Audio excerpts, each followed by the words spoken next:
चलो देखो सामने टॉपिक स्टार्ट कर रहे हैं, कौन सा? प्रतिशत। टॉपिक कौन सा स्टार्ट करना अपने को? परसेंटेज स्टार्ट करना है। अब यहाँ पे दो टॉपिक अपने अर्थमेटिक के इंपॉर्टेंट होते हैं। एक तो बात करते हैं हमारे पास में परसेंटेज की, और एक बात होती है हमारे पास में अनुपात समानुपात की। अनुपात समानुपात, ये दो टॉपिक ऐसे हैं, अगर किसी कैंडिडेट को आते हैं तो हम क्या है इसके अंदर इतना इंपॉर्टेंट हो जाता है कि अपने अर्थमेटिक आधी से ज्यादा हो जाएगी। अनुपात समानुपात, अगर ये दो टॉपिक आपको अच्छी तरीके से आते हैं तो अर्थमेटिक के टोटल है 15 टॉपिक। इन 15 टॉपिकों में से आपको लगभग सारे के सारे टॉपिकों का ओवरव्यू यानी पूरा मोटा मोटा आपको याद हो जाएगा। अगर ये दो टॉपिक आपको अच्छी तरीके से आते हैं तो परीक्षा में जो अर्थमेटिक के पर्सन आएंगे वो कम से कम 50% आप सोल्व कर पाओगे। यानी अर्थमेटिक के मान के चलो कि 10% आते हैं, 5% आप सोल्व कर दोगे, अगर 20 आते हैं तो 10% सोल्व कर दोगे। इतने इंपॉर्टेंट है दो टॉपिक। तो पहला टॉपिक अपना कौन चलेगा?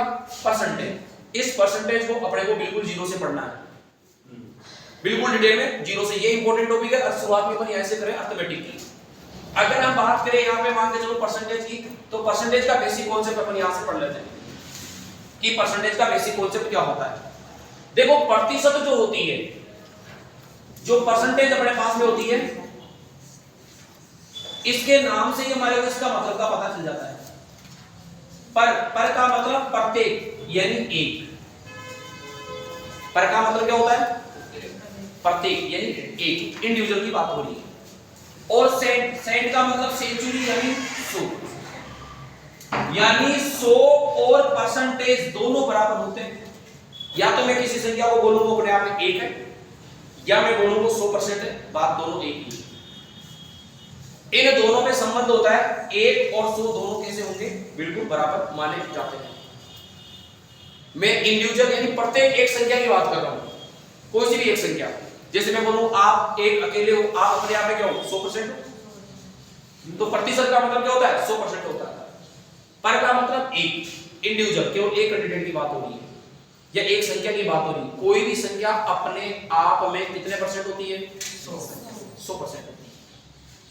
यही प्रतिशत है। इसको लिखने का तरीका यानी 1/100, 1/100 यानी एक संख्या यानी 1/100 यानी अपने पास में कितना होगा? 0.01%। अगर 1% को मैं भिन्न में बदलना चाहूं तो उसको क्या लिखना पड़ेगा? 1/100 लिखना पड़ेगा। जैसे मान के चलो मेरे को 25%, अगर 25% को अगर भिन्न में लिखना है तो आपको लिखना पड़ेगा 25/100, यानी 25 एकम 25 और 25 चौके 100। तो ये उसको क्या लिखेंगे हम? 1/4 लिखेंगे। प्रतिशत का संबंध किसके साथ में है? भिन्न के साथ में। यानी किसी भी परसेंटेज को मैं भिन्न में लिख सकता हूं, किसी भी परसेंटेज को भिन्न में। जैसे आप मेरे को बोलो कि 12 से 1/2 है, मैं लिख दिया 12 से 1/2। इसको साफ परसेंटेज को भिन्न में बदलो तो 12 दूना 24 रे 25/2 हो गया। 25/2 परसेंटेज है, इसको भिन्न में बदलने के लिए भाग किसका देंगे? तो क्या ये 2 नीचे आ जाएगा क्या? तो ये कितना हो गया? 25/200। तो 25 का पार्ट डाल दिया, 25 एकम 25 और 25 आटे, यानी इसको भिन्न में क्या लिखेंगे? 1/8 लिखेंगे। क्या लिखेंगे? किसी भी प्रतिशत को मैं दशमलव में लिख सकता हूं, किसी भी प्रतिशत को मैं दशमलव में लिख सकता हूं। दशमलव का मतलब जानते हो? पॉइंट वाली संख्या। दशमलव का मतलब जानते हो? कैसी संख्या हो जाएगी? पॉइंट वाली संख्या। जैसे मैं यहां पे लिखूं 20% है साहब, इसको दशमलव में लिखना है तो इसको 100 से गुणा करो। किससे गुणा करो? 100 से। गुणा करेंगे भाग देंगे? भाग देंगे। क्या देंगे? भाग। अब प्रतिशत देखो, आप बोलोगे कि भाग दे रहे हो, भाग तो आप पर भिन्न में भी दे रहे हो, तो भाग भिन्न में दे रहे हैं, लेकिन भिन्न में केवल बटा के रूप में हम लिख रहे हैं, लेकिन इसमें भाग देना है। जैसे भाग देंगे तो क्या लिखेंगे? 0.20 लिखेंगे क्या? और क्या लिखेंगे? ये क्या होगी? दशमलव होगी। तो हमारे पास में 3 वैल्यू होगी यहाँ पे। एक तो हो गई भिन्न, एक हो गई प्रतिशत, एक हो गई दशमलव। तीनों बातें एक ही, तीनों में कोई फर्क नहीं होता है, तीनों सेम है, केवल उनको लिखने का रिप्रेजेंट करने का तरीका अलग होता है। तो अब प्रतिशत का मतलब समझ में आ गया। परसेंटेज का मतलब होता है एक यानी अपने आप में 100% में से हम किसी भी संख्या को निकाल सकते हैं, और कोई भी संख्या अपने आप में कम नहीं होती है, वो 100% के बराबर मानी जाती है। इसमें कोई दिक्कत नहीं है, यहाँ लिखने का मैटर कुछ है नहीं, आपको समझना था परसेंटेज का मतलब होता क्या है, और परसेंटेज का मतलब मैंने आपको यहाँ पे समझा दिया। चलो आगे चलते हैं। अब यहाँ पर आज हम जो पढ़ेंगे वो पढ़ेंगे क्या, प्रतिशत में कमी और वृद्धि पर आधारित प्रश्न। परसेंटेज का केवल ये टॉपिक अपने को कंप्लीट करना है, प्रतिशत पर कमी और वृद्धि पे आधारित प्रश्न। अब प्रतिशत में कमी और वृद्धि पे आधारित किस प्रकार तो कमी होगी और किस प्रकार हमारे पास में वृद्धि होगी, उसके बारे में थोड़ा सा देखते हैं। प्रतिशत में कमी और वृद्धि ये अपने को देखना है। देखो प्रतिशत में कमी और वृद्धि किस प्रकार से होगी। जैसे मान के चलो हमारे पास में कोई एक संख्या है, मैं वहां पे मान के चलो कि मैं मान लेता हूं ये 500 संख्या है, 500 रुपए अपने पास में है, ये 500 रुपए है, और इस 500 रुपए में किसी व्यक्ति के पास में 20% की कमी हो जाती है। क्या हो जाती है? कमी हो जाती है। अब 20% कमी होने के लिए तो 500 का क्या 20% हम निकाल सकते हैं? निकालेंगे कैसे? 500 गुणा 20 बटे हुए 100, 500 गुणा 20 बटे हुए 100 हम ऐसे निकाल सकते हैं क्या? जैसे ही 500 गुणा 20 बटे हुए 100 हम यहाँ पे निकालेंगे तो एक बात बताओ, 2 जीरो से 2 जीरो कट जाएगी क्या? और 5 को 20 से गुणा कितना हो गया? 100। यानी उस संख्या में कितने रुपए की कमी होगी? 100 रुपए। तो 500 में से जैसे 100 कम करूंगा मैं, तो यानी वो संख्या वो कितनी गई, या वो मूल्य कितना हो गया? 400 रुपए हो गया। ये तो मेरे पास में होगी कमी की बात। अब मेरा प्रश्न ये है, इस 400 में वापस कितने की वृद्धि करूं मैं? कितने की क्या करूं? वृद्धि। कि ये कितना हो जाए? 500 मिले। पहले मैंने 500 में कितने कमी की? 20%। तो मैंने 500 का 20 निकाला। अब मेरे को वृद्धि किसमें करनी है? तो 400 में वृद्धि करनी है। कितना कितना हो जाए? 500। तो क्या 100 की वृद्धि करोगे क्या? ये 100 की वृद्धि करोगे किस पे? 400। तो मैं 100 400 का कितना हिस्सा है वो निकालूंगा। तो वो कैसे निकालते हैं? 100 ऊपर रहेगा, जिस संख्या में निकाले वो नीचे रहेगा, और गुना कितना हो जाएगा? 100। 0 से 100 में 4 का भाग दिया, कितना आ गया? यानी आपको कितनी वृद्धि करनी पड़ेगी? 25% की वृद्धि करनी पड़ेगी। अब एक ही संख्या के दो मान, मैं पहले 500 में 20% की कमी किया तो 100 रुपए कम हुए। जब 100 वापस बढ़ा रहा हूं तो बढ़ोतरी कितने की मांग रहा है? 25 की मांग रहा है। लेकिन दोनों में फर्क है, पहले आपने कमी किसमें की थी? 500 में। 500। अब आप वृद्धि किसमें कर रहे हो? 400 में। 400। दोनों में फर्क तो है। तो जो ये परसेंटेज पे कमी और वृद्धि पे आधारित प्रश्न होंगे उनको हमारे को यहाँ पे निकालना है। तो ये तो हो गया अपना बेसिक सा कॉन्सेप्ट, जो माइंड में एक थिंकिंग जो आपने को सोचना है। लेकिन ये निकालेंगे कैसे? ये हमारे को निकालना कैसे, उसके बारे में थोड़ी सी बात करते हैं। भाई हमारे को ये निकालना कैसे है? अगर हम इसको सोल्व करके निकालने की कोशिश करेंगे तो इसको कैसे निकालना है, इसका फॉर्मूला वगैरह हमारे पास में क्या होगा? जब भी हमारे को परसेंटेज में कमी और वृद्धि निकालनी है, कमी और वृद्धि, तो हमें क्या है, या तो आपको देके रखेगा कमी और या देके रखेगा आपको क्या? वृद्धि। या तो आपको क्या देगा? कमी, या क्या देगा आपको? वृद्धि। अगर आपको कमी और वृद्धि जो दे उसको ऊपर लिख दो, जो कमी और वृद्धि दे उसको कहां लिख दो? ऊपर लिख दो। और नीचे बटा में लिखो 100, और यहां पे लिखो माइनस या प्लस, प्लस माइनस दोनों लिखना। यहां पे लिखना है कमी या वृद्धि, कमी या वृद्धि, और इसको हमारे को गुणा कर देना है इससे 100 से। अगर ऐसा करोगे तो इसमें प्रतिशत में कमी और वृद्धि का जो परसेंट है वो अपना सोल्व हो जाएगा। कमी या वृद्धि का परसेंट जो है वो सारा का सारा क्या हो जाएगा? अपना सोल्व हो जाएगा। जैसे अभी मेरा प्रश्न ये था कि 500 में आपने कितने की कमी की है? 20%। तो वापस प्राप्त करने के लिए कितने की वृद्धि है आपके? तो आपका प्रश्न ये है कि किसी संख्या में 20% की कमी करने पर कुछ संख्या प्राप्त होती है। अगर वही पहले वाली संख्या प्राप्त करनी है तो कितने परसेंट की आपको वृद्धि करनी है? तो 25 की। वो निकालने कैसे? मैंने बोला आपको प्रश्न में कमी दे रखी है क्या, तो कमी को लिखो ऊपर 20। कमी दे रखी है तो प्लस और माइनस दो सिंबल है यहाँ पे, तो हमारे को यूज में लेना है कौन सा? माइनस वाला सिंबल। कमी में माइनस और वृद्धि में प्लस। तो 100 में से 20 माइनस करेंगे तो कितना बचेगा? और गुणा कितना हो जाएगा? 0 से 2 एकम है, 2 दूनी 4 दूनी 4 एकम है, और 2500 के कितना आंसर आ गया? 25%। तो हमारे पास में कोई संख्या दी हुई नहीं हो और केवल उसमें कमी और वृद्धि हमारे को बताए तो हम ये वाला फॉर्मूला यूज करेंगे। कमी और वृद्धि दोनों हम निकाल सकते हैं। कमी और वृद्धि जो दे उसको ऊपर लिखो, अगर कमी दे रखी है तो 100 में से घटाकर नीचे लिखो, और वृद्धि दे रखी है तो 100 में जोड़ के लिखो और गुणा कितने से कर दो। तो क्या कमी और वृद्धि के आधा प्रश्न अपने हो जाएंगे क्या? जल्दी से नोट करो।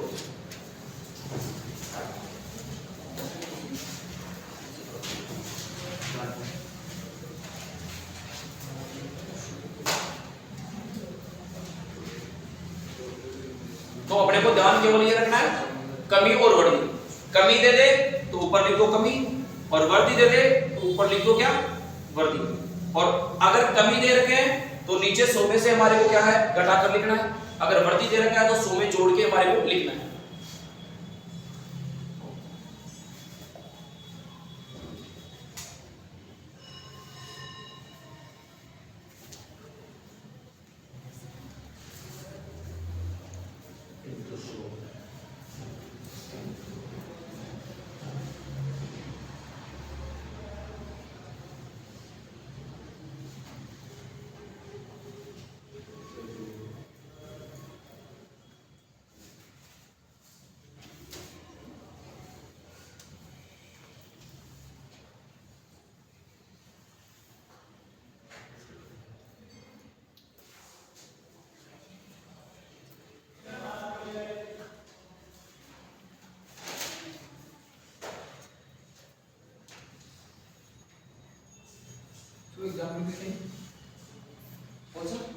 नहीं, फॉर्मूला लिख लो।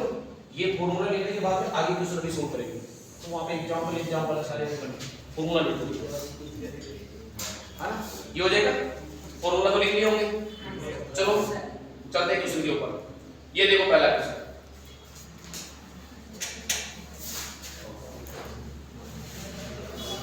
देखो एक वस्तु का दाम 10% क्या किया? घटाया है। पूर्व का मान लाने के लिए नए दाम में कितने प्रतिशत को बढ़ाना पड़ेगा? अब यहाँ पर वस्तु के दाम में क्या किया गया है? कमी की गई है क्या? तो क्या इसको बढ़ाने और घटाने के लिए जब हम यूज में लेंगे तो हमारे पास में ऊपर तो क्या लिखेंगे? 10। अच्छा कमी है, अगर वस्तु के दाम में घटाया गया है, कमी है, तो 100 में घटा के लिखेंगे या जोड़ के लिखेंगे? घटा कर लिखेंगे। तो कितना हो गया? 90, और गुणा कितना कर देंगे? 100 कर देंगे। 0 से 100 में किसका भाग देना है? 9 का। मेरे को तो भाग देना आता ही नहीं है, मैं तो भाग इस तरीके से दूंगा। जैसे दिया तो 9 एकम है 9, घटाया तो कितना बच गया? 1 0। 9 एकम है 9, फिर घटाया तो कितना बच गया? 1। जो 1 बचेगा शेषफल उसको ऊपर लिखेंगे, भाग दे रहे उसको वहां लिखेंगे नीचे। तो आंसर क्या आ गया? 11 से 1/9%। 11 से ही 1/9%। ऐसा है क्या? ये वाली यहाँ पे 11 से 1/9%। यहाँ पे क्या आएगा? 9 आएगा। ऑप्शन सी का आंसर। समझ गए कैसे आंसर निकालना है? कमी और वृद्धि में क्या करना है? अगर कमी दे रखी है तो पहले ऊपर तो लिख लो कमी, और उसको क्या करना है? 100 में से घटाकर लिखना है। कमी दे दी, अगर वृद्धि होती तो जोड़ करके लिखते, और गुना क्या करना है? 100। याद रखो। पर्सन लिखो, उत्तर लिखो जल्दी से। पर्सन लिखने की जरूरत नहीं है तुम्हारे को, किताब में अपने आप तो पर्सन नंबर 1 लगा के आंसर लिखो। किताब में है। हां सर।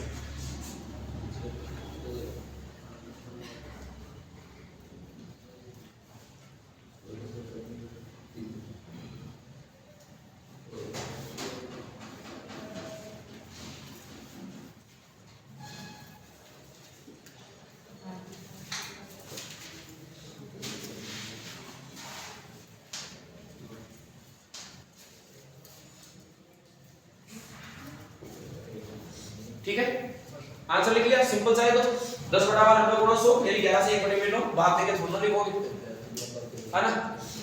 ये आ गया अपना आंसर। चलते हैं अगले प्रश्न पे। बताओ आंसर जल्दी से, क्या आएगा आंसर? यदि अक्ष का मान y से 25% क्या है?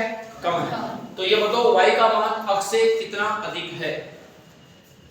क्या हमारे पास में अक्ष का मान y से कितना कम है? 25 कम है। तो ऊपर कितना लिखेंगे? 25। ये 25 लिख देंगे ऊपर। कितना है? 33 से 1/3। तो देखो कमी है, ऊपर तो 25 लिखेंगे ही लिखेंगे, बटा नीचे कितना लिखेंगे 75 और गुना कितना कर देंगे 100। 25 से कम 25 और 25 दिया 100 में किसका भाग देंगे 3 का। आंसर कितना आ गया 33 से 1/3%। ये 33 से 1/3%। ऑप्शन कौन सा जाएगा ए आ जाएगा।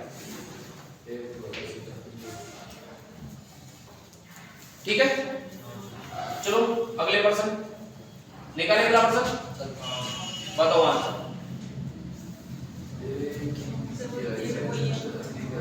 ए की बी की आई से 10% अधिक है।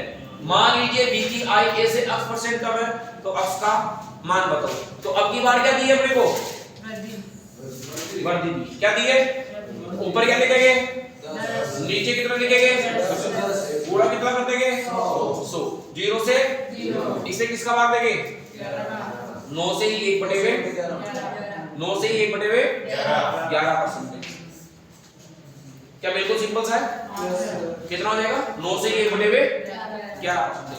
भाई वर्दी थी तो ऊपर 10 वर्दी थी तो 100 में जोड़ के लिख दिया 110 और गुना कितना करेंगे 100 लिख देंगे। भाग देंगे 100 के अंदर 11 का तो 9 से 1/11 अपने पास में आएगा। 9 से 1/11। केवल लैंग्वेज यहाँ पे थोड़ी टफ है। पर्सन को घुमा के लिखा बाकी बिल्कुल सिंपल सा है। किताब में पर्सन अपने हैं। लिख लिया आंसर। चलो बताओ तो आंसर।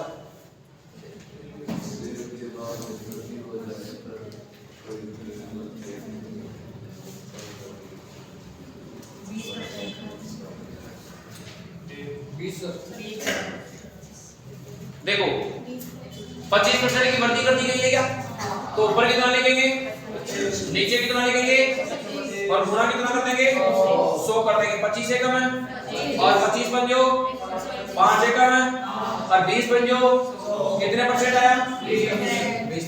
ये 20% आंसर।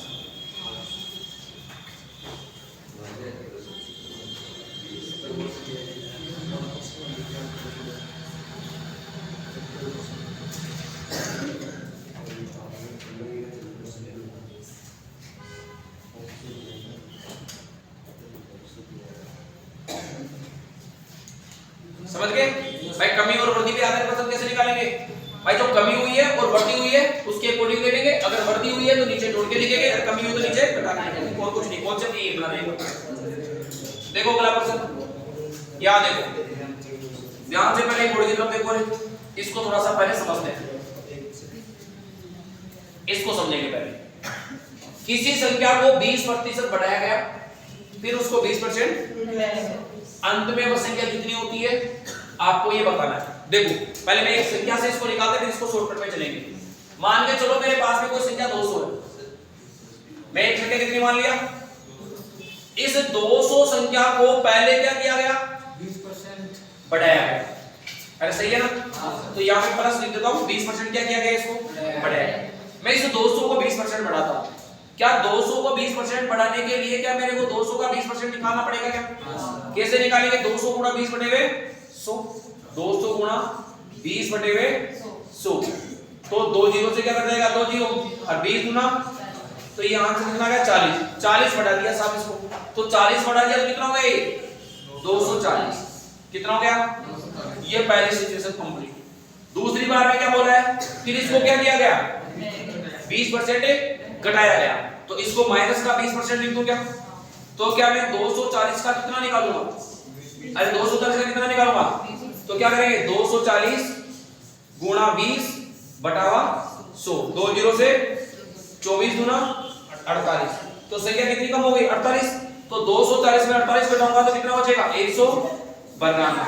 कितना बच गया 192 बच गया। क्या इतना समझ में आया। तो वह संख्या पहले कितनी थी अब कितनी हो गई 192 हो गई। कितनी कमी हो गई 8 की। ये 8 की कमी हुई है साहब। किसकी कमी हो गई है 8 की। बड़े क्लास में क्या हो गई है कमी हो गई। तो 8 की क्या हो गई कमी। ये तो दिखेगा तो दिखने पर ये किसकी कमी हो गई 8 की। किस में हुई है 200 में और गुणा कितना करेंगे 100 करेंगे तो 2 जीरो से और इसको काटेंगे कितना आएगा 4 तो 4% की क्या हो गई कमी हो गई। 4% की क्या हो गई कमी। क्या 4% की कमी लिखा हुआ है 4% हो जाएगा। ऑप्शन यहां से जाएगा लेकिन ऐसे थोड़ा निकालेंगे ये तो प्रोसेस का भी बड़ा हो गया, हमने तो 200 संख्या अपने मन से मानी है। तो फिर क्या करेंगे, हमारे पास में एक फॉर्मूला होगा, क्या रहेगा हमारे पास में, एक सूत्र रहेगा, वो सूत्र मैं आपके यहाँ पे लिख देता हूँ। देखो फॉर्मूला क्या है, फॉर्मूला ये रहेगा a plus b plus ab बटावा 100, ये हमारा फॉर्मूला रहेगा। इस फॉर्मूले से हम निकालेंगे a plus b plus ab बटे हुए 100, दिख रहा है a plus b plus ab बटे हुए 100, इससे हम आंसर निकालेंगे। सुनो ध्यान से, अगर कमी है तो माइनस चिन्ह से लिखेंगे, वर्दी है तो प्लस चिन्ह से लिखेंगे।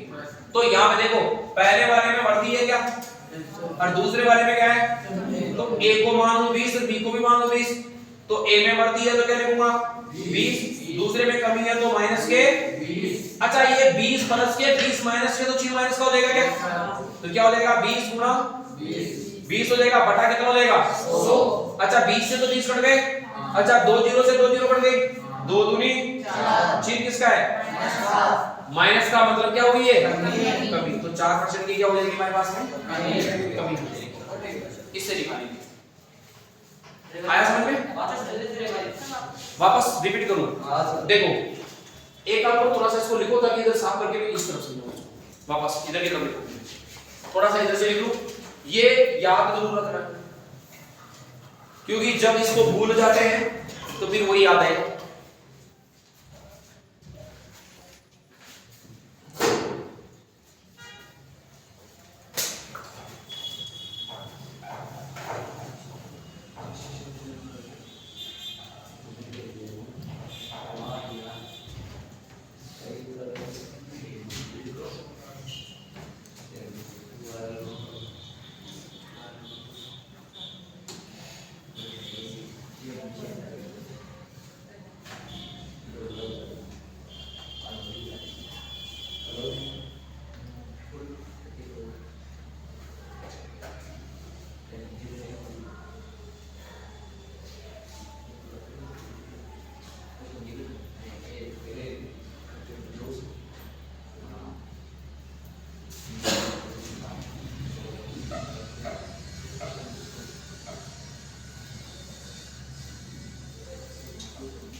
लिख लिए सर ऊपर अगला लिखना है, कौन सा वाला, ये वाला, ये तो लिख लेना, ये तो लिख लिया भी कर सकते। हां सर वो लिख लिया।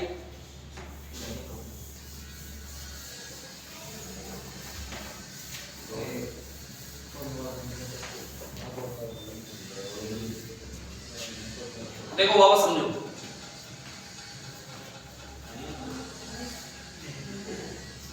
क्या हमारे पास है फॉर्मूला जो ये है a plus b plus ab बटावा 100, यहां पे हमने प्लस सिंपल यूज में लिया है, जो भी ये आंसर आएगा ये परसेंटेज में आएगा, किस में आएगा परसेंटेज में आंसर आने वाला है।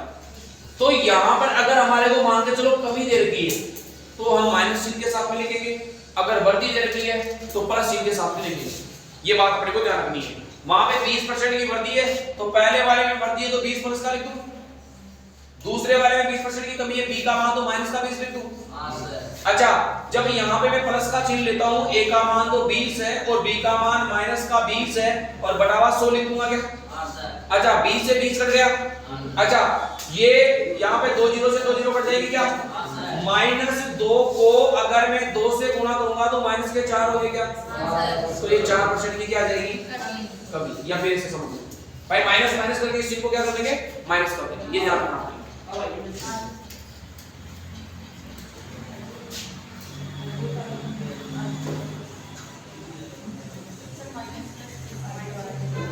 हाँ माइनस प्लस माइनस गुणा में, देखो गुणा के अंदर अलग चलता है। अरे देखो रे गुणा के सिंबल क्या होते हैं हमारे पास में, जो गुणा करेंगे उसमें क्या होगा, जैसे मान लो गुणा कर रहे हो प्लस की संख्या को गुणा कर रहे हो प्लस की संख्या से तो उत्तर किस में आएगा प्लस में, अगर माइनस की संख्या को गुणा कर रहे हो माइनस संख्या तो भी उत्तर किस में आएगा प्लस में, अगर प्लस की संख्या को गुणा कर रहे हो माइनस की संख्या में तो उत्तर किस में आएगा, और माइनस की संख्या को गुणा कर रहे हो प्लस की संख्या से तो भी उत्तर किस में जाएगा माइनस में। ये तो बोलते हैं गुणा के नियम। हाँ सर। अगर यही चलेंगे हम भाग के नियम में, सॉरी जोड़ने घटाने के नियम में, तो उल्टा होता है।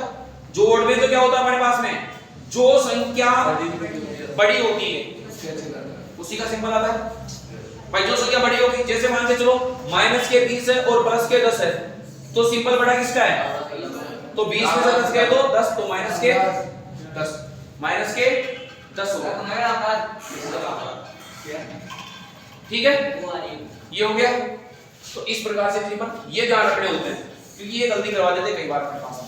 चलो अगले प्रश्न का आंसर बताओ जल्दी से। 66 से 2/3%। इसमें इसका इसका इस प्रश्न का उत्तर बताना है। जरूर बताओ, मैंने किताब में नहीं, किताब लगी। प्रश्न उसी का है लेकिन बीच में से मिलते जुलते प्रश्नों को पहले मिलेंगे। एक प्रकार का एक प्रश्न लिख लिया बस, बाकी तो घर पे प्रैक्टिस करना। कौन सा आएगा, सी।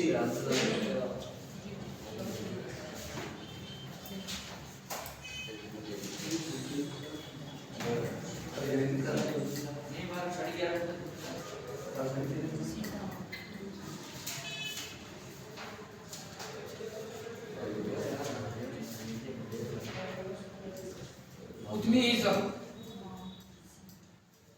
उतनी रहेगी, उतनी ही। देखो 25% बढ़ाया गया तो 25 किसका आएगा, प्लस का। अच्छा 20% घटाया गया तो माइनस का। प्लस माइनस क्या होगा, माइनस। तो 25 गुणा 20 और बटा क्या हो जाएगा 100, 0 से। सही है। अच्छा यहाँ पे देखो 20 और कितना है माइनस के, तो यहाँ पे मैं प्लस के 5 बच गए क्या, अरे कितने बच गए, प्लस के 5। अच्छा 2 एकम है और ये 5 गया, 5 एकम है और 50 में, तो यहाँ पे माइनस के 5 बच गए क्या, घटाया तो क्या बच गया 0 का मतलब कोई कमी नहीं, कोई वृद्धि नहीं। संख्या क्या रहेगी, उतनी ही। संख्या क्या रहेगी, उतनी ही।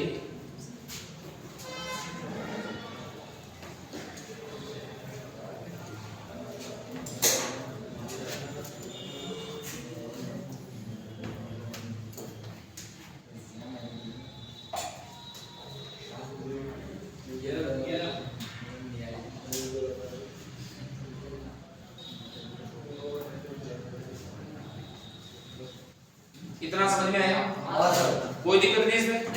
अब देखो लास्ट पर्सन इस परसेंटेज का आज का, फिर अगला टाइप कर पड़ेगी। देखो ये रहा, किसी वस्तु के दाम में P% बढ़ाया गया, बाद में ये है P% घटाया गया। अगर अधुनातन दाम 1 रुपए हो, यानी उसका दाम जो 1 रुपए रखा गया हो, तो उसका मूल दाम क्या था आपको ये बताना है। उसका मूल दाम कितना था ये आपको बताना है। P बढ़ाया गया, P घटाया गया, अरे सही है ना। हाँ सर। वस्तु का दाम कितना बढ़ाया गया, P, और घटाया कितना गया, P घटाया गया। उसके बाद में उस वस्तु का जो दाम है घटने के बाद में वो कितना था, तो उसका मूल दाम यानी पहले का दाम कितना था वो आपको बताना होता है।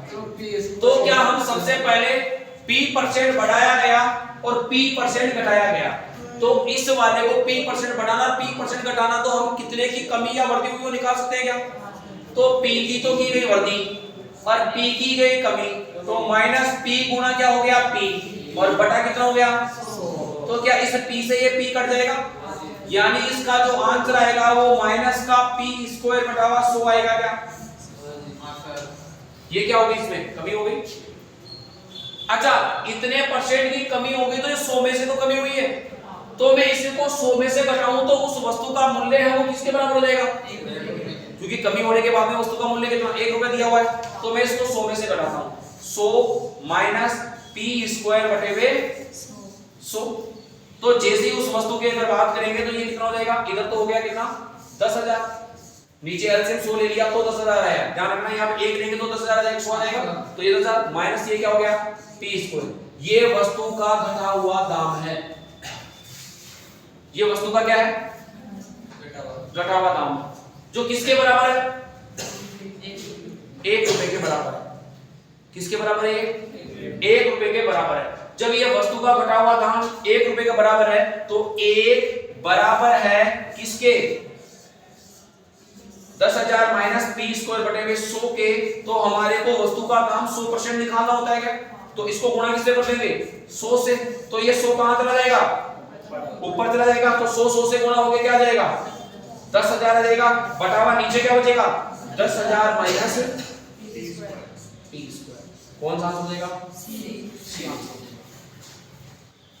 देखो कॉन्सेप्ट को वापस समझो भाई। वस्तु का दाम क्या है? P% की कमी और P% की वृद्धि की गई।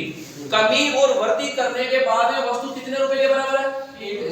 तो पहले कमी और वृद्धि निकालो। तो उसने कुल मिला के कमी कितने की थी? माइनस का पी स्क्वायर बटे में 100 के बराबर। तो इसको 100 में से जैसे ही घटाया तो कितने परसेंट के बराबर है ये 1 रुपया? 1000 माइनस पी स्क्वायर बटा 100। ठीक है। तो 10,000 माइनस पी स्क्वायर बटे में 100 के बराबर है। तो ये 1 रुपए के बराबर है। तो हमारे को तो 100% चाहिए। तो मैंने गुणा किससे कर दिया? 100 से। आंसर आ गया। देखो खत्म में बड़ी हो जाए तो पी स्क्वायर बटा 100। हाँ लेकिन एक और देखना क्या होगा? हाँ, ये